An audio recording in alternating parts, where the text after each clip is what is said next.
அனிதா நீங்கள் அப்படி இருக்கீங்கன்றதுனால எல்லாருமே அப்படி இருக்கணும்னு எப்படி நினைக்கிறீங்க?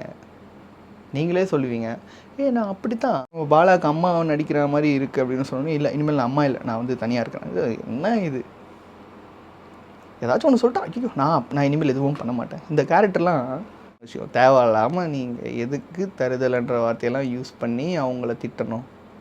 வந்து அவர் அப்படி வந்து துப்புனது வந்து சிவானி மட்டும் இல்லாமல் வேறு யாராச்சும் இருந்தாங்க அந்த இடத்துல பெரிய பெரிய சண்டையாக இருக்கும். ஆனால் சிவானி வந்து சூப்பராக ஹேண்டில் பண்ணாங்க. தக்காளி எடுத்து பார்த்தா தக்காளி ஓகே நல்லா இருக்குன்னு தெரிய போகுது. அதை விட்டு சுசித்ரா நீங்கள் எடுத்து பார்த்தாலும் தெரியும். அதுக்கு அவர் தான் வரணுமா? என்ன அவர்னா சயின்டிஸ்டா?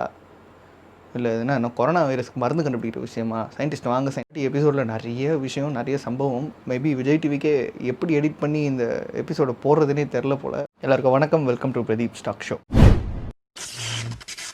இன்றைக்கி எபிசோட் பார்த்தாச்சு. சுச்சி உள்ளே வந்தாங்க. சுச்சி உள்ளே வந்து நிறைய ஐ வில் ஷேக் திங்ஸ் அப் அப்படின்னு சொன்னாங்க. சொன்ன மாதிரியே வந்து சூப்பராக செஞ்சாங்க. ஸோ அதை பார்ப்போம். நீங்கள் வந்து ரியோ வந்து சுச்சிக்கிட்ட கேட்குறாங்க, எனக்கு புரியல இது நீங்கள் இது கொடுத்தீங்க, நிறைய இங்கிலீஷில் பேசுனீங்க, எனக்கு புரியல, கொஞ்சம் சொல்கிறீங்களா அப்படின்ற மாதிரி. ஸோ சுச்சி சொன்னாங்க, இல்லை நீங்கள் வந்து உங்களுக்காக ஒரு அசோசியேஷன் இருக்க மாதிரி இருக்குது, இந்த குரூப்பிசத்தை தான் அவங்க அப்படி ஒரு மாதிரி சொன்னாங்க. நீங்கள் ஒன்று சொல்கிறீங்கன்னு எல்லோரும் கேட்குறாங்க. நீங்கள் இந்த கேம் விளையாடும் போது அந்த 7 கல் விளையாண்டாங்கன்னா பால் எடுத்திங்கன்னா எல்லோரும் சிலையாக நின்ட்டாங்க, நீங்கள் சொல்கிறத மட்டும் தான் கேட்கணுன்ற மாதிரி ரொம்ப ஒபீடியண்ட்டாக இருக்காங்க. ஸோ அண்டு வந்து நீங்கள் வந்து உங்களுக்காகனா ஏதாச்சும் பிரச்சனை வந்தால் தான் குரல் கொடுக்குறீங்க, நீங்கள் எல்லாருக்கும் கொடுக்கலாம் அப்படின்ற மாதிரி சொன்னாங்க. ப்ளஸ் வந்து நீங்கள் நிஷாவுக்கு வந்து ஒரு கொஞ்சம் இடம் கொடுங்க, கொஞ்சம் என்கரேஜ் பண்ணுங்கள், இண்டிவிஜுவலாக பெர்ஃபார்ம் பண்ண என்கரேஜ் பண்ணுங்கள், நீங்கள் அப்படியே உள்ளுக்குள்ளே தக்க வச்சுருக்க மாதிரி இருக்குதுன்னு சொல்லும்போது ரியோ வந்து இல்லை நான் கொடுக்குறேன் தான் அப்படின்னு சொல்லிட்டு கம்முன்னு இருந்துட்டார். சரி ஓகே. அதுக்கு அடுத்து பார்த்தீங்கன்னா சுரேஷ் சாரை கூப்பிட்டு, நீங்கள் இப்போலாம் ரொம்ப அடங்கி போகிறீங்க, நீங்கள் ஃபஸ்ட்லாம் வந்து உங்கள்கிட்ட யாராவது பேசினா நீங்கள் மேலே பேசுவீங்க, நல்லா பயங்கரமாக போகும் கான்வர்சேஷன், இப்போலாம் நீங்கள் ரொம்ப அடங்கிடுறீங்க ஏன்ற மாதிரி கேட்டாங்க. ஸோ அவர் சொன்னார், இல்லை இப்போ அர்ச்சனா உள்ளே வந்ததுலேருந்து தான் எனக்கு வந்து இப்படி இருக்குது அப்படின்ற மாதிரி ஓப்பனாக சொன்னார். உடனே ஏன் அப்படி நினைக்கிறீங்க, ஏன் அப்படி பண்ணுறீங்கன்னா, இல்லை எனக்கு அப்புறமா ஸ்லோவாக புரிஞ்சிருச்சு, பட் இப்போ என்னோடய ஸ்ட்ராட்டஜியை மாற்றிக்கிட்டேன்னு நேற்று சொன்னார்ல. ஸோ நான் உள்ளே போகிறதுனால என்கிட்டே இருக்குது சண்டை, ஸோ நம்ம விலகி இருந்தோன்னா தூரத்தில் இருக்கவங்க எல்லாருமே சண்டை போட்டுப்பாங்கன்னு சொல்லிட்டு உடனே சுச்சி சூப்பர் ஜின்னு சொல்லி கை கொடுத்தாங்க. சரி ஓகே. இதெல்லாம் தாண்டி அனிதா வந்தாங்க. அனிதா கிட்ட ஒன்று விட்டாங்க பாரு ஒரு ரீலு. அனிதா நீ தான் இங்கே ஸ்ட்ராங்கஸ்ட்டு கண்டஸ்டண்ட்டு, எல்லோரும் உண்மையில தான் பொறாமையாக இருக்காங்க, நீங்கள் அழுறதுலாம் நீங்கள் மைனஸ்ன்னு நினைக்காதீங்க, நீங்கள் அழுறதுலாம் வெளியே சூப்பராக போயிட்டுருக்கு, நீங்கள் தான் இப்போது வேறு லெவல் அப்படின்ற மாதிரி சக்கரவர்த்தியாக இருக்கிறீங்க அப்படின்ற மாதிரி ஏற்றி விட்டாங்க. மேபி விஜய் டிவியோட பிளானாக என்னன்னு தெரியல, அனிதா ஃபுல்லாக ஏற விட்டு செமையாக இந்த மாதிரி ஏற்ற விடுவங்கள அப்படின்ற மாதிரி தான் பிளான். ஏன்னா ஃபஸ்ட்டு வாரத்துலேருந்து பார்த்துட்டே இருக்கோம், அவங்க வந்து பண்ணுறது வந்து நல்லா இருக்கிற மாதிரியே தான் சொல்லிகிட்டே வராங்க, அவங்களும் நம்பிட்டுருக்கோம், ஓ நம்ம சூப்பராக போட்டுறோம் அப்படின்னு. போன வாரம் கூட அந்த ஒரு நல்ல விஷயத்த வந்து சொல்லி ஏற்றி விட்டாங்க. ஸோ சுசித்ராகிட்ட சொல்லியிருப்பாங்க, நீ போய் ஏற்றி விடுமா நல்லா அப்படின்ட்டு. வெளியே வந்து பார்த்ததும் தெரியும் எந்த மாதிரி கிழிஞ்சிருக்குது நிலமை அப்படின்ட்டு. So it's a good thing தான். அப்போ தான் இன்னும் கொஞ்சம் சுவாரஸ்யமாக இருக்குது. இல்லைனா அனிதா ரொம்ப அமைதியாகிடுவாங்க, ரொம்ப ஒரு மாதிரி ஆகிடுவாங்க. ஸோ இதே மாதிரி நீ பண்ணிட்டு இருந்தேன்னா நல்லாயிருக்குன்ற மாதிரி தான் வந்து சுச்சி வந்து ஒரு ஜாடமாடியாக பயங்கரமாக பண்ணி விட்டாங்க. அதையும் வந்து அனிதா நம்பிக்கிட்டு ஓகே சூப்பர், நான் பண்ணுறது நல்லா தான் இருக்கல அப்படின்ற மாதிரி நம்பிட்டு இருக்காங்க பாவம். ஓகேங்க. அதுக்கப்புறம் நைட்டு பாலா கூட கொஞ்சம் பேசிகிட்டு இருக்கும்போது சுச்சி சொன்னாங்க, பாலா நீ வந்து இப்போ எப்படி போயிட்டுருக்குன்னா சனம் சிவானி இது நடுவில் நீ இருக்கா மாதிரி இப்படி தான் போயிட்டுருக்குன்ற மாதிரி சொன்னாங்க. பாலா உடனே அதிர்ச்சி ஆகிட்டார். சனம் சிவானியா, எங்கே சனம் கூடலாமா என்ன கம்பேர் பண்ணி பார்க்குறாங்க அப்படின்னு. அவருக்கு வந்து சிவானி கூட கம்பேர் பண்ணி பார்த்தது வந்து பிரச்சனையே தெரியல, ஆனால் சனமெல்லாமா என் கூட வச்சு பேசுகிறாங்க அப்படின்ற மாதிரி சொன்னார். அதுலேருந்து என்ன தெரியுது, சிவானி சொன்னால் பரவாயில்ல, சனம் சொன்னால் தான் பிரச்சனை அப்படின்ற மாதிரி யோசிச்சுட்டு இருந்தார். சரி ஓகே. ஒரு முக்கியமான டாப்பிக்லாம் வருவோம். பாலா அண்டு சனம் இவங்க 2 பேரும் வெளியே வாக்கிங் பண்ணிகிட்டே பேசிகிட்டு இருக்காங்க. அது கண்ணால் பார்க்குறதுக்கு சில்லாக இருக்குது, ஆனால் அது ரியல் டாக் வந்து ரொம்ப ஹீட்டட் அப் டாக்குன்னு சொல்லலாம். ரொம்ப சூடாக பேசிக்கிட்டாங்க. சரியான பயங்கரமான டாக்குங்க அது. எனக்கு ஒன்று பிடிக்காது, நீ இந்த வாரம் வெளியே போகலன்னு தான் எனக்கு வருத்தமாக இருக்குது அப்படின்னு சொல்லி இவர் சொல்ல, இவன் வந்து இங்கே இருக்கிற கண்டஸ்டன்ட்லேயே வந்து உன்னை தான் எனக்கு பிடிக்காது, நீ இந்த மாதிரி அந்த மாதிரின்னு சொல்லி 2 பேரும் ரொம்ப சூப்பராக சிரிச்சுக்கிட்டே பேசுனாங்க. ஆனால் வந்து பயங்கரமான ஒரு டாக்கு. அந்த இடத்து ரொம்ப உண்மையாக தான் பேசிக்கிட்டாங்க 2 பேரும். இவங்க ஒன்று சொல்ல அவங்க ஒன்று சொல்லணும்னு சொல்லிட்டு ரொம்ப சில்லாக மெயின்டைன் பண்ணாங்க.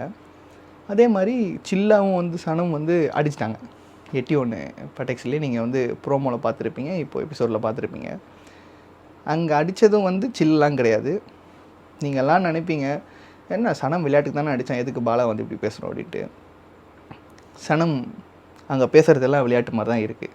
ஆனால் உள்ளுக்குள்ளே இருக்க கண்டென்ட் வந்து ஹீட்டட் அப் கண்டென்ட். உண்மையிலே 2 பேரும் வெறுத்து தான் பேசிக்கிறாங்க, சண்டை போட்டுக்கிறாங்க. ஸோ அந்த இடத்துல இப்படி சும்மா இப்படி தட்டினாலும் வந்து அது வந்து ஒரு ஹீட்டட் அப் திங் தான். சரியா, இதை வந்து பாலா அந்த மாதிரி தான் பார்த்தாரு. ஸோ நம்ம தூரத்துலேருந்து பார்க்குறதுனால அது சில்லா தெரியல. ஆனால் 2 பேருக்கு நடுவில் வந்து ஃபுல்லாக சூடான கான்வர்சேஷன். அது வந்து பெரிய விஷயம் தான். முக்கியமான விஷயம் மறந்துட்டு பாருங்கள். சுசித்ரா வந்து எல்லார்கிட்டையும் பேசிகிட்டு இருந்தாங்களா, அப்போ அர்ச்சனாகிட்டையும் பேசினாங்க. அர்ச்சனாகிட்ட சொன்னாங்க, நீங்கள் வந்து அர்ச்சனா கேட்டாங்க, இந்த இது எனக்கு எதுக்கு கொடுத்த அப்படின்ற மாதிரி. அர்ச்சனா சொன்னாங்க, இல்லை நீங்கள் எப்போ பார்த்தாலும் நீங்களே பேசிகிட்டே இருக்கீங்க, வாய்ஸ் ரைஸ் ஆகி போயிட்டே இருக்குது, இதுக்கு வந்து முடிவே இல்லாத மாதிரி நீங்கள் பண்ணுறீங்க, யார் வாய் தந்தாலும் மூடிடுறீங்க அப்படின்னு. இல்லை அப்படின்னு சொல்லிட்டு கம்முன்னு இருந்தாங்க. அடுத்து சொன்னாங்க, அன்றைக்கி பாலாவை நீங்கள் வந்து எல்லோரும் திட்டி வெளியே அமிச்சிட்டிங்க. ஸோ பாலா ஃபீல் பண்ணிகிட்டு இருந்தா போல் வெளியே. அப்போ கூட அவங்க சொல்லலை பாலா அழுதாருன்னு சொல்லிட்டு. பாலா ஃபீல் பண்ணிகிட்டு இருந்தார் வெளியே. அப்போ நீங்கள்லாம் சேர்ந்து உள்ளுக்குள்ளே செமையா பாலா இப்படி இருப்பா அப்படி இருப்பான்னு சொல்லி நீங்கள் கலாச்சிட்டு சிரிச்சிட்டு இருந்தீங்க. அப்போ வெளியே வந்துட்டு 2 நிமிஷத்துலேயே அம்மா சென்டிமெண்ட் சொல்லி அவங்கள வந்து ஏமாத்துறீங்க அப்படின்ற மாதிரி ஸ்ட்ரைட்டாக சொல்லிட்டாங்க. நீங்கள் வந்து அம்மா சென்டிமெண்ட் சொல்லி வந்து ஒரு ஸ்ட்ராட்டஜிக்காக நீங்கள் ஏமாத்துறீங்க அப்படின்ற மாதிரி சொன்னாங்க. அப்போ அர்ச்சனா வந்து இல்லை நான் அம்மா சென்டிமெண்ட்லாம் ஸ்ட்ராட்டஜிக் பண்ணலன்னு சொல்லி அவங்க சொல்லலை, அவங்களும் அமைதியாக தான் இருந்தாங்க. இந்த அர்ச்சனா எப்படி சொல்கிறது, அர்ச்சனா வந்து ஒரு ஆட்டிடியூட் எனக்கு சுத்தமாக பிடிக்கல. இப்போ கேமை விடுங்க, அவங்கள யாராச்சும் எதாவது சொல்லிட்டா நான் இந்த வீட்டில் இருக்க மாட்டேன், நான் போகிறேன் அப்படின்னுறாங்க. நீங்கள் சமைக்கிறது ஏதாச்சும் ஒன்று சொன்னால், இல்லை நான் இனிமேல் சமைக்கல, நீங்களே சமைச்சிங்கன்றாங்க. பாலாவுக்கு அம்மா நடிக்கிற மாதிரி இருக்குது அப்படின்னு சொன்னோன்னே, இல்லை இனிமேல் நான் அம்மா இல்லை, நான் வந்து தனியாக இருக்கிறேன். இது என்ன இது, ஏதாச்சும் ஒன்று சொல்லிட்டா ஐயோ நான் இனிமேல் எதுவும் பண்ண மாட்டேன். இந்த கேரக்டர்லாம் சுத்தமாக பிடிக்காதுங்க. இது ஒரு விஷயம் சொன்னால் தெரிஞ்சுக்கணும், இல்லை அதை வந்து புரிஞ்சுக்கணும். இல்லையா, இதை வந்து ஒரு கோவமாக திட்டலாம். அதை விட்டு வந்து இந்த விஷயத்துலேயே நான் இனிமேல் இருக்க மாட்டேன், நான் ஓடுறேன் அப்படின்னா நீங்களாம் இதுக்கு பிக் பாஸ் வீட்டுக்கு வரீங்க. அர்ச்சனா எல்லோரும் போய் தூங்கிட்டு காலையில் எழுந்திரிச்சு டான்ஸ் ஆடிட்டு இருக்கும்போது பாலா தூங்கிட்டு இருந்தார். ஸோ டான்ஸ் ஆடிலாம் முடித்த பிறகு நம்ம சாம் வந்து சிவானி அனுப்புகிறாங்க, நீ போய் பாலாவை எழுப்புமா அப்படின்னு சொல்லிட்டு. பாலாவை எழுப்பும் போது பாலா சொல்கிற போல் சிவானியை பார்த்துட்டு, இனிமேல் நீங்கள் என்னை டெய்லியும் வந்து எழுப்பு அப்படின்ட்டு. ஒரே லவ்ஸு தான், நீ வந்து இனிமேல் என்னை டெய்லி எழுப்பு அப்படின்ற மாதிரி. சிவானி சொன்னாங்க, அவங்க சொன்னாங்க டீம் கேப்டன் வீட்டு கேப்டன் சொன்னாங்க, நான் வந்து எழுப்பினேன் அப்படின்ற மாதிரி சொல்லிகிட்டு இருக்கும்போது பேசிகிட்டு இருந்தாங்க. நல்லா தான் இருந்தது அது. ஏன்னா பாலா சிவானியை பார்த்து வெக்கப்படுறது, சிவானி பாலாவை பார்த்து ரொம்ப வெக்கப்படுறாங்க. ஸோ இது இன்றைக்கி நல்லா தெரிஞ்சுது, சூப்பராக ரொம்ப நல்லா தெரிஞ்சுட்டு தான் இருக்குது. ஆனால் இன்றைக்கி ரொம்ப பச்சையாக தெரிஞ்சுது. ஸோ ஓகேங்க, எல்லாம் முடிஞ்சிச்சு. ஆஜித் வந்து எல்லாரையும் வெளியே கூப்பிட்டு உட்கார வச்சு இந்த சிங்கிங் ஒரு போட்டி மாதிரி ஒன்று பண்ணார். போட்டிலாம் இல்லை, சேலஞ்சு மாதிரி. இங்கே வந்து கற்றுனீங்கன்னா இந்த கிளாஸ் உடையன்ற மாதிரி பண்ணிகிட்டு இருக்கும்போது எல்லாம் சலசலப்பாக பேசிகிட்டே இருந்தாங்க. ஆஜித் சொல்லிகிட்டே இருக்கவளே இந்த மாதிரி கொஞ்சம் கேளுங்கப்பான்னு சொல்லிட்டு சலசலப்பாக போயிட்டு இருந்தது. ஆஜித் நின்றுட்டு, ஏப்பா கொஞ்சம் கேளுங்கப்பான்னு சொல்லும்போது பாலா சனமை பார்த்து பின்னாடி திரும்பி, தருதலைன்னா என்னன்னு தெரியுமா அப்படின்னா போல. என்ன தருதல், அது நீ தான் அப்படின்ட்டு சொன்னார். இது ரொம்ப தப்பான விஷயம். தேவையில்லாமல் நீங்கள் எதுக்கு தருதல்ன்ற வார்த்தையெல்லாம் யூஸ் பண்ணி அவங்கள திட்டணும்? நீங்கள் முன்னாடி தானே உட்காந்து பார்த்துட்டு இருந்தீங்க, அது என்ன இப்படி திரும்பி பார்த்து சனம் திரும்பினா தேவையில்லாத வேலை. பாலா அவர் பேரை உங்கள் பேரை நீங்களே கெடுத்துக்கிறீங்க.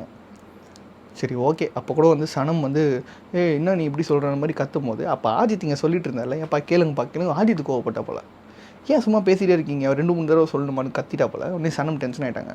ஆமாம் என்னையே சொல்லுங்கள் எல்லாமே சொல்லிட்டு ஏஞ்சி போனாங்க. ஸோ அதுக்கப்புறம் ஆஜித் அந்த டாஸ்க்கை முடிச்சிட்டாங்க, எல்லாம் ஒன்று வந்து முடிச்சிட்டாங்க. உள்ளே போன பிறகு சமைச்சிட்டு இருந்தாங்க. ஸோ அப்போ பாலாவும் சமைச்சிட்டு இருந்தார். அப்போது சனம் வந்தாங்க. பாலா நீ எதுக்கு என்ன தருதலைன்னு சொன்னேன்?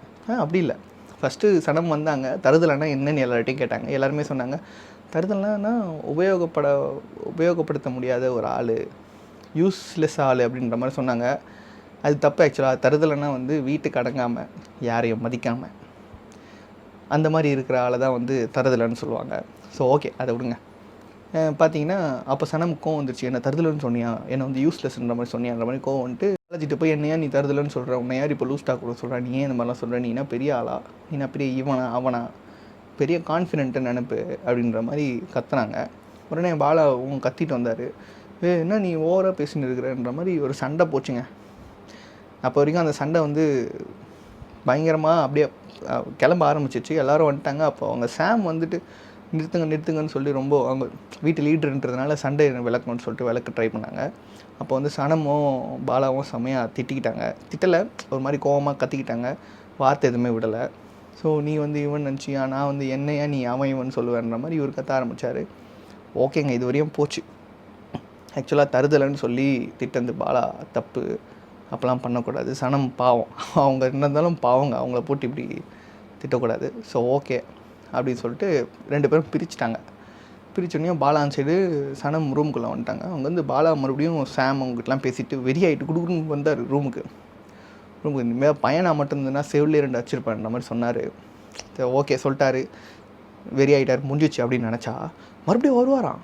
சனம் அடிக்கிற மாதிரி வந்துட்டார், குடுக்குன்னு உள்ளே வந்துட்டு ஏய் தருதலை உன்னதான் அப்படின்ற மாதிரி சொன்னார். இது பேட் ஆட்டிடியூட், இது வந்து ரொம்ப தப்பான ஒரு ஆட்டிடியூட். அதுவும் ஆல்ரெடி சண்டை நடந்துச்சு, விலைக்காச்சு, மறுபடியும் வந்து தருதலைன்னு சொல்லி மறுபடியும் அவங்கள திட்டி. இங்கே வந்து சனம் ரொம்ப எப்படி சொல்ல சட்டிலாகவே இருந்தாங்க.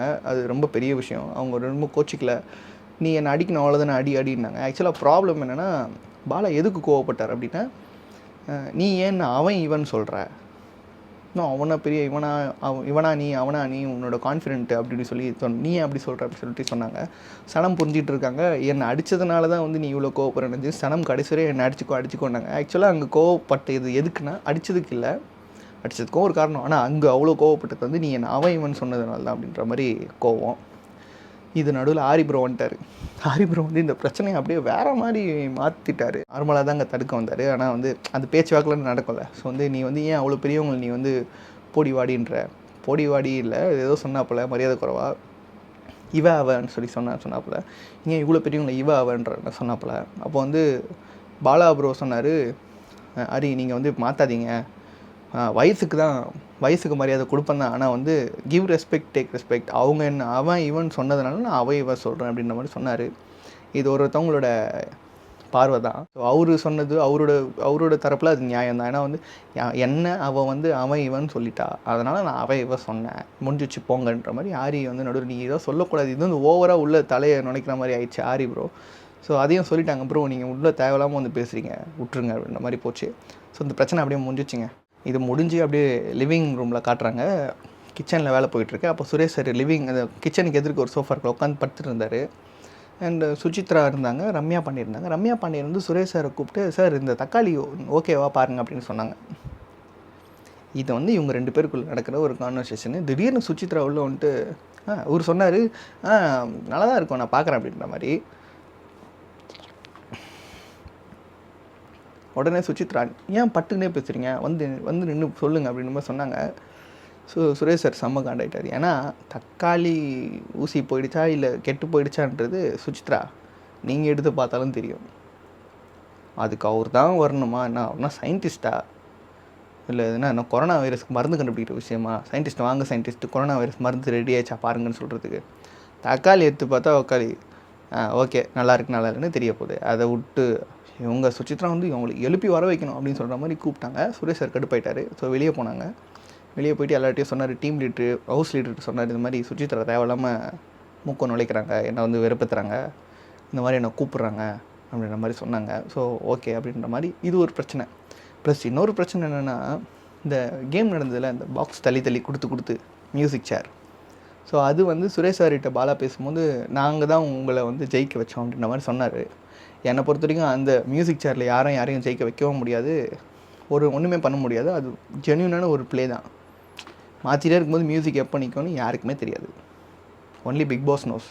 ஸோ அந்த இடத்துல வந்து இவர் ஜெயிக்க வைக்கணும் அப்படின்ற மாதிரிலாம் யாரும் விளையாட முடியாது. ஸோ அது வந்து அவர் மனசு கஷ்டமாயிடுச்சு சுரேஷ் சார். இல்லை நீங்கள் ஜென்யூனாக தான் விளையாடிடணும், நீ இருந்தாலும் என்னை ஜெயிக்க வைக்கணும்னா நீ பார்த்துருக்கூடாது அப்படின்ற மாதிரி அவர் ரொம்ப நேரமாக அதை ஃபீல் பண்ணிட்டு இருந்தார். அது வந்து அவர் என்ன சொல்கிறது, அவருக்கு வந்து போட்டு ஜெயிக்கணும்னு ஆசை. இதில் வந்து யாரும் விட்டு தரக்கூடாது, யாரும் வந்து எனக்கு ஹெல்ப் பண்ணக்கூடாதுன்ற மாதிரி ஒரு விஷயம். சுரேஷ் சார் சூப்பராக அதை எப்போவுமே தான் அப்படி தான் இருப்பார். ஸோ இந்த வாட்டியும் அப்படி தான் இருந்தார். அது வந்து அவருக்கு உள்ளுக்குள்ளே ஒரு இதுவாகவே இருந்தது.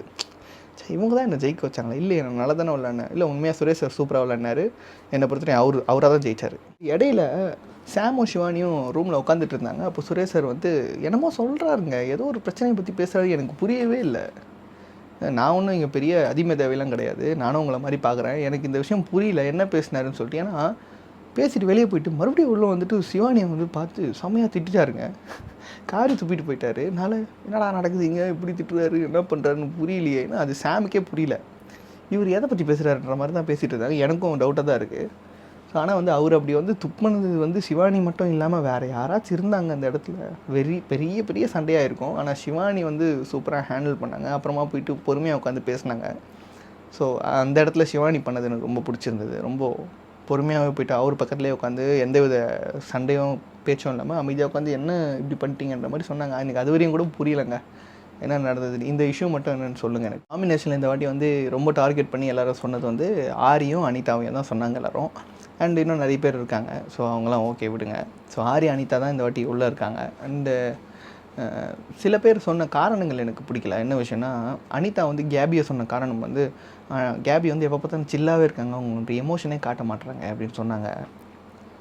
அனிதா நீங்கள் அப்படி இருக்கீங்கன்றதுனால எல்லாருமே அப்படி இருக்கணும்னு எப்படி நினைக்கிறீங்க?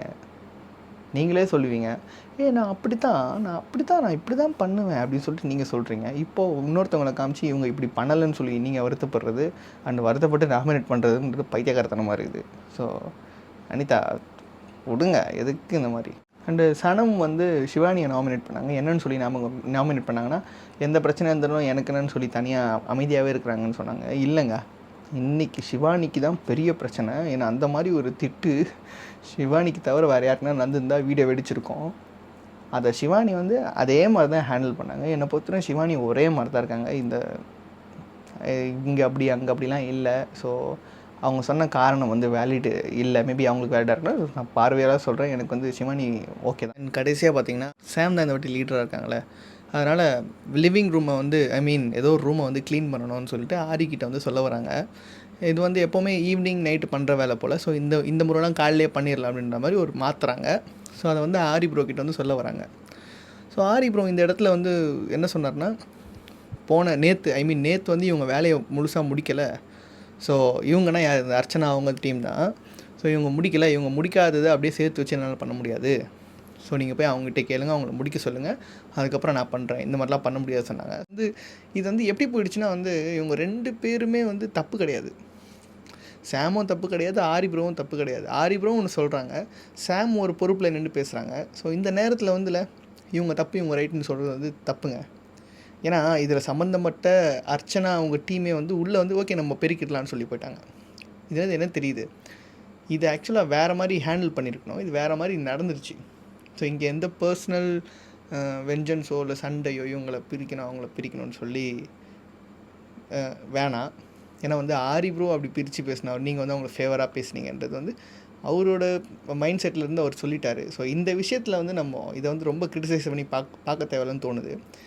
ஒரு மிஸ் அண்டர்ஸ்டாண்டிங்க, சிம்பிளாக சொல்லணும், ஒரு misunderstanding Harry bro and சாம்க்கு. ஸோ சாம் வந்து ஒரு பொறுப்புணர்ச்சியில் சொன்னாங்க, அது வேறு மாதிரி அவங்க மைண்ட் செட் இருக்குது. ஆரி ப்ரோவோட மைண்ட் செட் வேறு மாதிரி இருக்குது. ஸோ இது ஒரு மிஸ் அண்டர்ஸ்டாண்டிங். ஸோ இதை பெருசாக பண்ண வேணாம். அவ்வளோதாங்க இந்த வாட்டி எபிசோடில் நிறைய விஷயம், நிறைய சம்பவம். மேபி விஜய் டிவிக்கே எப்படி எடிட் பண்ணி இந்த எபிசோடை போடுறதுனே தெரில போல். அங்கங்கே கட் பண்ணி சில விஷயம்லாம் புரியலைங்க. அந்த மாதிரி தான் இன்றைக்கி எபிசோடு இருந்தது. அண்டு எஸ், பார்க்குற எல்லாருக்கும் நன்றி. அண்டு நியூவாக ஃபாலோ பண்ண எல்லாருக்கும் நன்றி. அண்ட் ஓல்டு ஃபாலோவர்ஸ்க்கு பெரிய நன்றி. And once again welcome to Pradeep stock show. Bye.